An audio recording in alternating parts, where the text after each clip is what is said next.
Hello po sa inyong lahat mga ka-crypto. Ako po si Pinoy Crypto Trader at sa video na ito ay atin pong pag-uusapan ang tungkol dito sa mga small cap na mga meme coins. Yan yung mababa yung kanilang mga market cap.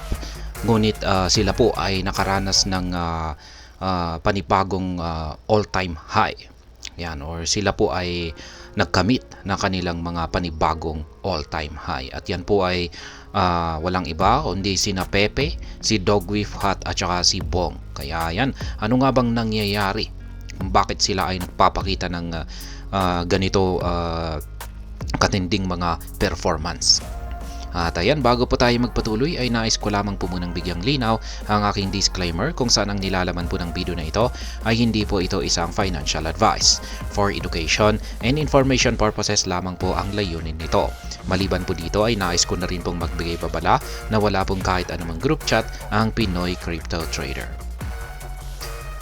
At ayan, ang sabi rito ay considerable portion of Bitcoin profits have been moving into small cap meme coins recently.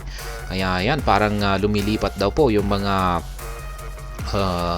profits mula dito ay Bitcoin sa mga maliliit yung kanilang mga market cap na mga meme coins. The daily trading volume for WIF, Bonk, and Pepe have surged by 100% showing strong investor interest. Kaya ayan, tumataas din po yung daily trading volume ng tatlong meme coin na ito. Yan, si Dogwif Hot, si Bonk at saka si Pepe. Kung saan sila po ay nakaranas ng 100% na paglago.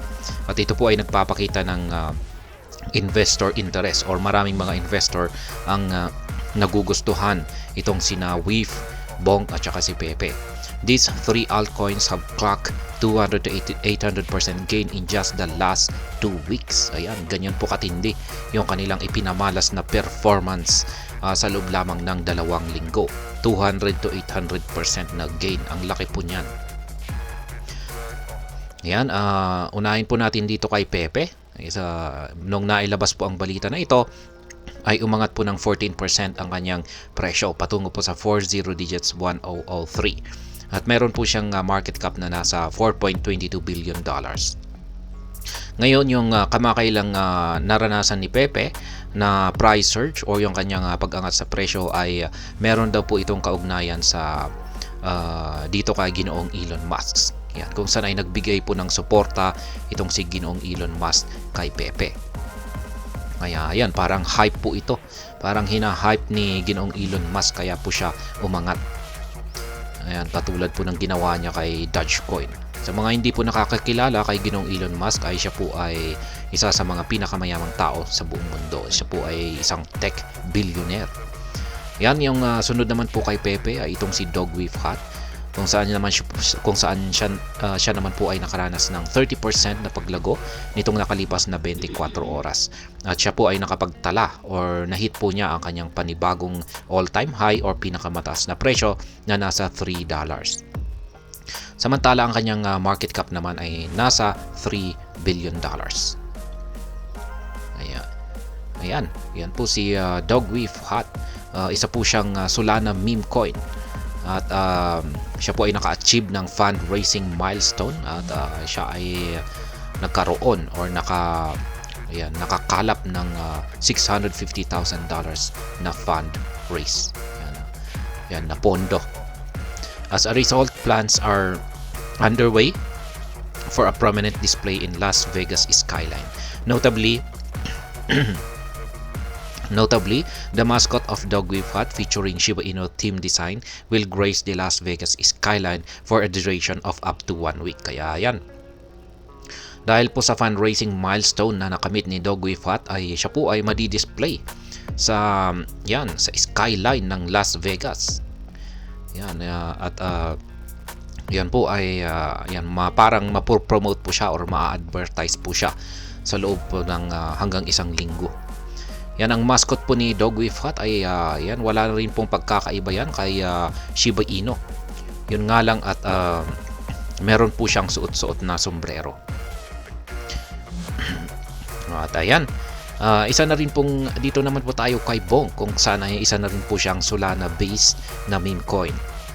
At nakaranas na rin po siya ng 13% na paglago nitong nakalipas na 24 oras.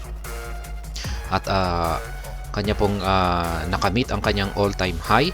Yan, panibagong all-time high na nasa presyong 40 digits 33.66 kung saan ay meron po siyang market cap na naglalaro sa $2.2 billion.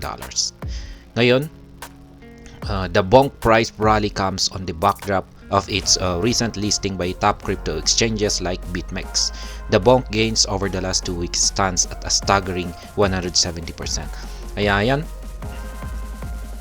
yung nagdulot po sa price surge ni bonk o yung kanyang pag-angat sa presyo at naging sanhi or dahilan kung bakit niya nakamit or bakit siya nagkamit ng kanyang panibagong all-time high ay dulot po yan ng pagkakalista ng mga top crypto exchanges or mga kilala or nangungunang crypto exchanges na tulad po ni BitMEX.